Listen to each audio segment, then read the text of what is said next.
మన ముకుందాలో Christmas and new year offer విఏపై ఫ్లాట్ 10% తగ్గింపు. వివరాలకి సంప్రదించండి. నమస్తే అమ్మా. నమస్తే తల్లి. రథసప్తమి వచ్చేస్తోంది. అవునమ్మా. సో ఈ రథసప్తమి రోజు మనం ఏం చేయాలి?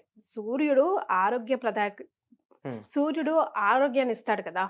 మనం ఆ రోజు సంవత్సరం అంతా సరిపోయేలా ఆరోగ్యాన్ని, విటమిన్ డిని మనం పెట్టుకోవాలంటే ఎలా సద్వినియోగం చేసుకోవాలి?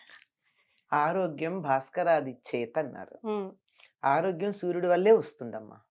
ఎందుకంటే ఎండలో ఉన్నట్టయితే మీరు అన్నట్టు విటమిన్ డి రావడమే కాదు, సూక్ష్మ క్రిములు చనిపోవడమే కాదు, ఎటువంటి వ్యాధి సంబంధించిన లక్షణాలు ఉన్నా పోతాయి. ఆఖరికి వీళ్ళు చెప్తారు కదా, పచ్చకామెర్లు అవి ఉన్న వాళ్ళకు కూడా సూర్యరశ్మిలో ఉండడమే చాలా ప్రధానమైనటువంటిది. పుట్టిన పిల్లలను కూడా అదే తీసుకుని పెడతారు. ఆరో రోజు జువెనైల్ జాండీస్ వస్తే పుట్టుకతో వచ్చేది దాన్ని ఎండలోనే ఉంచితే సరిపోతుంది. అటువంటి సూర్యుడు ఉచ్చ స్థానంలో ఉండేటటువంటిది 2 అయనాల్లో ఉత్తరాయణంలో అధికంగా ఉంటాడు. ఉత్తరాయణంలో కూడా మాఘమాసంలో అధికంగా ఉంటాడు. మఖ నక్షత్రం సూర్యుడికి స్వస్థానంగా చెప్పబడుతూ ఉంటుంది. స్వస్థానం ఏదో జ్యోతిష్ శాస్త్రపరంగా ప్రధానంగా చెప్పేది. అక్కడ ఉన్నప్పుడు సూర్యుడు మరింత తీక్షణంగా ఉంటాడు కనుక మఖ నక్షత్రానికి ప్రాధాన్యం కలిగినటువంటి నెల మాఘమాసం. అటువంటి మాఘమాసంలో ఆయన చాలా ఉచ్చ స్థితిలో ఉంటాడు కనుక సూర్యుడి నుంచి వచ్చేటటువంటి కాంతి చాలా కావలసినంత అత్యధికంగా మనకు ఉపయోగపడేటట్టుగా ఉంటుంది. అందులోనూ సప్తమి, మాఘ శుద్ధ సప్తమి సూర్యుడి యొక్క జన్మదినంగా చెప్తారు. ఎవ్వరికైనా తమ జన్మదినం నాడు వాళ్ళని గనక మనం అభినందిస్తే సంతోషించరా? సంతోషిస్తారు కదా. తప్పనిసరిగా నేను కనీసం పుట్టినరోజు నాడన్నా గుర్తురాలేదా అనుకుంటారు. కనుక రథ సప్తమి అని దాన్ని అంటాం గనక ఆనాడు సూర్యుడి యొక్క జన్మదినం గనక ఆనాడు సూర్యుడిని ఆరాధించాలి అంటారు. రథ సప్తమి అని ఎందుకంటారు అమ్మ? పేరు అలా ఎందుకు వచ్చిందో? తిథి సప్తమి, సూర్య సప్తమి అనాలిగా, సూర్య జయంతి అనాలిగా. రథ సప్తమి రథాన్ని ఎందుకు గుర్తు చేస్తున్నాం అంటే రథం దారి మళ్ళుతుంది ఆ రోజు. అప్పటి వరకు ఇలా దక్షిణం వైపుకు వెళ్ళినటువంటి సూర్యుడి రథం ఆనాడు ఉత్తరం వైపుకు తిరుగుతుంది. ఇదే కారణం. చెప్పాలంటే ఉత్తరాయణం ఇప్పుడే మొదలని లెక్క. ఒకప్పుడు ఉత్తరాయణ పుణ్యకాలం ఈ రథసప్తమి కలిసి దరిదాపుల్లో 1-2 రోజులు అటు ఇటుగా కలిసి వచ్చేవి. తర్వాత మార్పుల వల్ల ఉత్తరాయణ పుణ్యకాలం వెళ్ళిన కొద్ది రోజుల తర్వాత రథసప్తమి వస్తుంది. కనుక సూర్యుడికి ప్రధానం రథం. సూర్యుడు 365 రోజులు 24 గంటలు ఒక్క క్షణం విశ్రాంతి తీసుకోకుండా పనిచేస్తాడు కదమ్మా. అలా పనిచేశాడంటే పనిచేసేవాళ్ళు బాగానే చేస్తారు. కొంతమంది ఉంటారు కదా, వర్కాలిక్స్ అంటారు, అలాంటి వాళ్ళు చేస్తారు. కానీ వాళ్ళకి తోడుండే వాళ్ళు ఎలా ఉండాలి? వాళ్ళకి సహకరించేవాళ్ళు ఎంకరేజ్ చేస్తూ కాదు, ఎంకరేజ్ చేయడం కాదు, సహకరించాలి. సహకరిస్తూ ఉండాలంటే ఆయన అట్లా తిరగాలంటే ఆయనకి సహకరించేది ఎవరు అంటే రథం. రథం మీద ఉన్నటువంటి రథసారథి. వాళ్ళిద్దరూ గనక సరిగ్గా ఉంటేనే సూర్యుడు 325 రోజులు, పొరపాటు 365 రోజులు 24 గంటలు పని చేయగలుగుతాడు. కనుక రథం యొక్క దారి మళ్ళినటువంటి రోజు గనక ఆ రథానికి సంబంధించిన విశేషం ఉంది గనక దీని రథ సప్తమి అంటారు.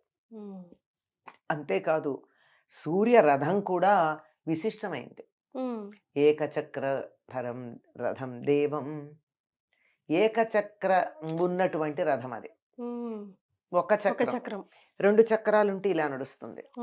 ఒక చక్రం ఉందనుకో ఎంతసేపు తిరిగినా గానుగెద్దులకు ఇట్లా తిరగాల్సిందే. సూర్యుడు వర్తులాకారంలో తిరగడానికి ఒక్క చక్రం ఉండడమే కారణం. ఒక్క చక్రం ఉంది. దీనికి 7 గుర్రాలు ఉన్నాయి. ఈ 7 గుర్రాలే 7 రంగులు సూర్యకిరణాల్లో ఉండేవి. వాటి పేర్లు కూడా ఆయా రంగులకు సంబంధించినవే ఉంటాయి. సప్తాశ్వరథమారూఢం, ఆయన గురించి సూర్యుడి గురించి చెప్పేది అదే కదా. 7 గుర్రాలు ఉన్నటువంటి రథాన్ని అధిరోహించినవాడు. పైగా ఈయనకున్న ఒక పెద్ద విశేషం ఏమిటంటే అసలు తలుచుకుంటే గుండె ఆర్ద్రమైపోవాలి. కాళ్ళు లేనటువంటి వాడిని రథసారథిగా పెట్టుకున్నాడు. ఈ రోజుల్లో మనం ఏమంటాం? నువ్వేం దివ్యాంగుడు, ఫిజికల్లీ ఛాలెంజ్డ్. ఒకప్పుడు హ్యాండిక్యాప్డ్ అనేవారు, ఇప్పుడు ఛాలెంజ్డ్ అంటున్నారు. ఫిజికల్లీ ఛాలెంజ్డ్ అని అనకూడదు. ప్రతి వాళ్ళకి కూడా ఒక అవయవంలో ఏదైనా లోపం ఉంటే సమ్ టోటల్ ఉండేటటువంటి ఎనర్జీ ఇంకో చోట పనిచేస్తుంది. లోప దీర్ఘత అంటారు తెలుగులో, కాంపెన్సేటరీ లెంగ్దెనింగ్ అంటారు ఆంగ్లంలో. ఇక్కడ ఈయనకి కాళ్ళు లేవు గనక ఆ కాళ్ళకు ఉండాల్సిన శక్తి ఎక్కడ ఉండాలి? చేతులకు ఉంది.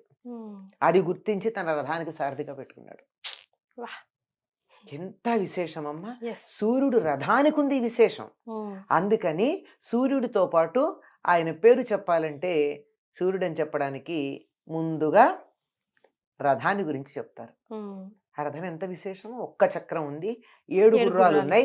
7 గుర్రాలు 7 రంగుల్లో ఉండి వేగంగా వెడుతూ ఉంటే ఒకే రంగుగా కనపడతాయి, ఏ రంగు లేకుండా కనపడతాయి. తెలుపు కూడా కాదు, అసలు రంగు లేదు. ఇప్పుడు స్ఫటికానికి ఏ రంగు ఉందని చెప్తాం? తెల్ల కాగితం తెలుపు, స్ఫటికము వజ్రము రంగు ఏం లేవు వాటికి, ట్రాన్స్పరెంట్ గా ఉంటాయి. ఆ రంగు సూర్యరశ్మి కూడా అలా ఉంటుంది. ఈ 7 రంగుల యొక్క సమ్మేళనం వల్ల రంగు లేనటువంటి స్థితికి ప్రదర్శిస్తూ ఉంటాడు. మరి రథానికి ఇంత ప్రాధాన్యం ఉంది కదా. ఇంకొక్కటి బాగా గుర్తుంచుకోవాల్సిన, సనాతన ధర్మంలో, మన దేశంలో, మన సంప్రదాయంలో ఋషులు చెప్పినటువంటి ప్రకారం అసలు అంగవైకల్యం అన్నది ఒక లెక్కే కాదు. ఒకటి లేకపోతే రెండోది పనిచేస్తుంది, దాన్ని ఉపయోగించుకుందాం.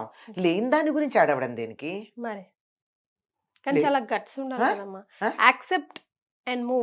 అది ఇప్పుడు ఈ మధ్యలో వచ్చింది, పూర్వకాలం లేదు మనకి. ఏదున్నా ధృతరాష్ట్రుడు కళ్ళు లేవు, ఏమన్నా బాధపడ్డారా? ఏం లేదు, దేనికే లేదు. ఒకటి లేకపోతే ఒకటి ఉంది కదా. బుద్ధి లేకపోతే బాధపడాలి గాని ఇంకేం లేకపోయినా బాధపడక్కర్లా కదా. అంచేత ఎంత అసలు సూర్యుడు రథానికి సారథిగా చేసుకున్నాడంటే ఊరువుల దగ్గర నుంచి లేదు, మొండమే ఉంది ఈ పైన. దానివల్ల ఆ శక్తి చేతులకు ఎక్కువ ఉంది. చూడండి, వినపడని వాళ్ళు కంటి చూపుతో గమనిస్తారు అవతల వాళ్ళు ఏం మాట్లాడుతున్నారు. అవునమ్మా. కళ్ళు లేని వాళ్ళు శబ్దాన్ని బట్టి గమనిస్తారు. అట్లాగే కాళ్ళు లేని వాళ్ళు చేతులకు బలంగా ఉంటాయి, దాన్ని ఉపయోగించుకున్నారు. ఇది సూర్యుడు రథానికి ఉన్నటువంటి విశిష్టత.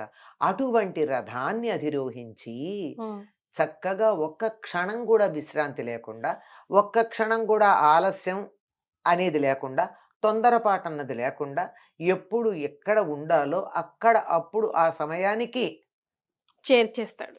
కనపడుతూ లోకానికంతా మేలు చేస్తూ అందరికీ సహాయం చేసేటటువంటి వాడు సూర్యుడు. అటువంటి సూర్యుడి నుండే సమస్తమైన శక్తి ఉద్భవిస్తోంది. సౌరశక్తి అని కదా ఇప్పుడు వాళ్ళు చెప్తూ ఉన్నారు. మనం ఆహారం తింటున్నామంటే చెట్ల నుండి ఆహారం వస్తుంది. చెట్లకు ఆ శక్తి ఎక్కడొచ్చింది? పత్రహరితం తయారు చేసుకోవడం వల్ల. పత్రహరితం ఎలా వచ్చింది? సూర్యకాంతి వల్ల. మళ్ళీ అక్కడికే వచ్చాం. తినే ఆహారం కానీ, మనకు ఉండేటటువంటి మంచినీళ్లు కావాలంటే సూర్యుడే గతి. ఎట్లా? బురద నీళ్ళని, సముద్రంలో ఉన్న ఉప్పు నీళ్ళని వేసవి కాలంలో ఆవిరి చేసి తీసుకుని వెళ్ళి స్వచ్ఛమైన నీళ్లు మాత్రమే మనకి వర్షాకాలంలో ఇస్తాడు. నీళ్లు కావాలంటే సూర్యుడు ఆధారం, ఆహారం కావాలంటే సూర్యుడు ఆధారం, శక్తి కావాలంటే సూర్యుడు ఆధారం. ఇంకేదైనా చెప్పండి, ఊరికే 3 ఉదాహరణలు చెప్పాను నేను. కనుక అటువంటి సూర్యుడు ఇలాంటి కుంటి రథం, కాళ్ళు లేని సారథిని పెట్టుకుని ఒక్క క్షణం కూడా తాను చెయ్యవలసినటువంటి పనిలో అటు ఇటు తేడా రాకుండా చేస్తున్నాడంటే ఆయనకి మించిన డిసిప్లినరీని ఎవరున్నారు? అంతకు మించిన పంక్చువల్ ఎవరున్నారు? కనుక సూర్యుడిని ఆరాధిస్తే ఇటువంటి వాటిల్లో కొన్ని మనకొచ్చి తద్వారా ఆరోగ్యం వస్తుంది. ఎలా ఆరాధించాలమ్మా ఆ రోజు? అంటే సూర్యోదయం పెనివిటే లేచేసి తులసి కోట దగ్గర కుండతో అలా చెప్తారు కదా, అది చెప్పండి. అంటే సాధారణంగా మన సంప్రదాయంలో అన్ని కూడా ఆవుకు సంబంధించిన దానికే ప్రాధాన్యం ఉన్నాయమ్మా. మనకి గొబ్బిళ్ళు పెడతాం కదా సంక్రాంతికి, ఆ గొబ్బిళ్ళని పిడకలుగా కొడితే ఆ పిడకలు తెచ్చి అక్కడ దాలిగా రాజేసి తులసి కోట దగ్గర దాని మీద గిన్నె పెట్టి ఆ గిన్నెలో ఆవు పాలు పోసి ఆ గిన్నెను కూడా శుభ్రం చేసి దాన్ని పూజిస్తాం. దాని చుట్టూ గంధము కుంకుమ మట్టి పాత్ర అట్లా స్పెసిఫికేషన్స్. మట్టి మనం ఇత్తడి పాత్ర లేకపోతే మట్టి పాత్ర గతి లేక మట్టి పాత్ర వాడతాం. ఓకే. దాన్ని పెట్టి దాన్ని చక్కగా పసుపు అది పెట్టి అదే గంధము కుంకుమ పెట్టి హ్మ్. దాన్ని పూజించి అందులో పాలు పోసి హ్మ్. ఆవు పాలు హ్మ్. ఆవు పాలు పొంగుతూ ఉంటే అందులో బియ్యం నేతితో తడిపిన బియ్యం వేసి ఓకే. అంటే బియ్యం మనకు ఈ రోజుల్లో మార్కెట్లోంచి తెచ్చుకుంటే కడగాల్సి ఉంటాం తప్పదు. యెస్. కడిగిన తర్వాత అయినా సరే దాన్ని నేతితో ఇట్లా అని అలా నేతితో ఆ బియ్యాన్ని అందులో వేసి అంటే పాలు పొంగాక వేయాలి. హ్మ్.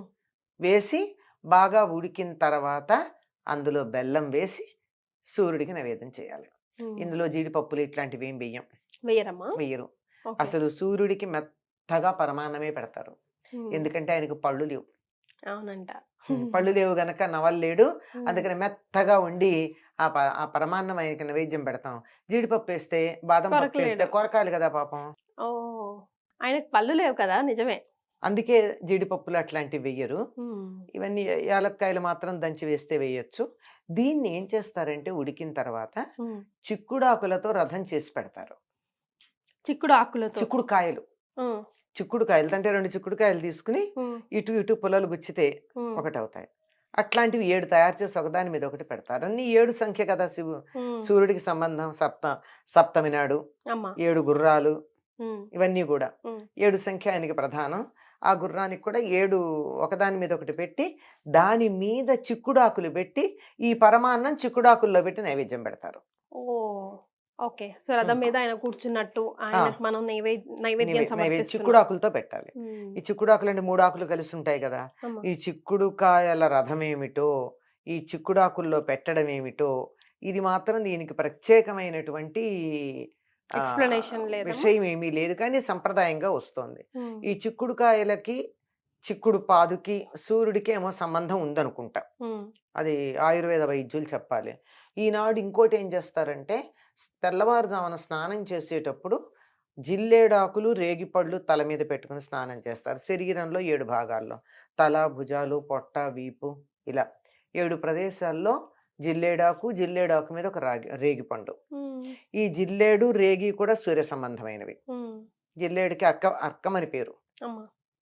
ఆహ్, అదే అంటే సూర్యశక్తిని నేరుగా గ్రహించగలిగింది జిల్లేడు. అదే మనం భోగి పళ్ళు గూడా అందుకే పోసుకుంటాం కదా! భోగి పళ్ళల్లో కూడా రేగిపళ్ళు. ఉండేది సూర్యశక్తిని గ్రహిస్తాయి గనక అవి హ్మ్. పెట్టి స్నానం చేస్తారు. ఈరోజు ఎందుకో మరి ఈ చిక్కుడుకాయల రథము, చిక్కుడాకుల నైవేద్యం పెట్టడం ఉంది. ఇంకొకటి ఏం చేస్తారంటే ఈనాడు దేనితోను తరిగిన కూర తినరు. కత్తి వాడరు. ఓహో! దానికి కూడా కారణం లేదు తెలీదు. హ్మ్. ఆ రోజు చిక్కుడుకాయలైతే గోరుతో ఒలిచి తీసుకుంటారు గదా! హ్మ్. ఈరోజు తప్పనిసరిగా చిక్కుడుకాయ కూర తినాలి గనక కత్తితో తరిగింది తినకూడదని చెప్పారని నేను అనుకుంటున్నా. ఓకే. కానీ చిక్కుడుకాయ తింటారు. ఈ హ్మ్. చిక్కుడుకి, సూర్యుడికి ఎక్కడో ఏదో సంబంధం ఉన్నట్టే కనపడుతూ ఉంటుంది. హ్మ్. ఇవి సు రథసప్తమి నాడు చేసేది. పైగా సూర్యుడికి ఎరుపు రంగు చాలా ఇష్టం గనక హ్మ్. ఎర్రని పూలు, తర్వాత ఎర్రచందనం వాడతారు. హ్మ్. మనం మామూలుగా దేవుడికి ఏం వాడతాం? మామూలు హరిచందనం వాడతాం హ్మ్. పచ్చగా ఉండేది. హ్మ్. కానీ సూర్యుడికి మాత్రం ఎర్రచందనం వాడతారు. ఆయనకి రెడ్ ఇష్టమని. ఆ! ఓకే. ఆయన చందనం కూడా ఎర్రచందనం వేడి కదా! హ్మ్. అది. అది గుడ్. చేస్తారు సాధారణంగా. ఇలా చేసుకుంటారమ్మా. తెలుగు వాళ్ళు చేసుకునే పద్ధతి ఇది. ఒక్కొక్క ప్రాంతం వాళ్ళు ఒక్కొక్క రకంగా చేసుకుంటారు. రైట్. హ్మ్. సో, ఇదనమాట రథ సప్తమి విశేషాలు. ఇలా గనక చేసుకున్నట్టయితే చాలా ఆరోగ్యకరంగా ఉంటుంది అని చెప్తారు. ఆరోగ్యప్రదంగా ఉంటుందని చెప్తారు. చాలా సంతోషమమ్మా. ధన్యవాదాలు. నమస్తే.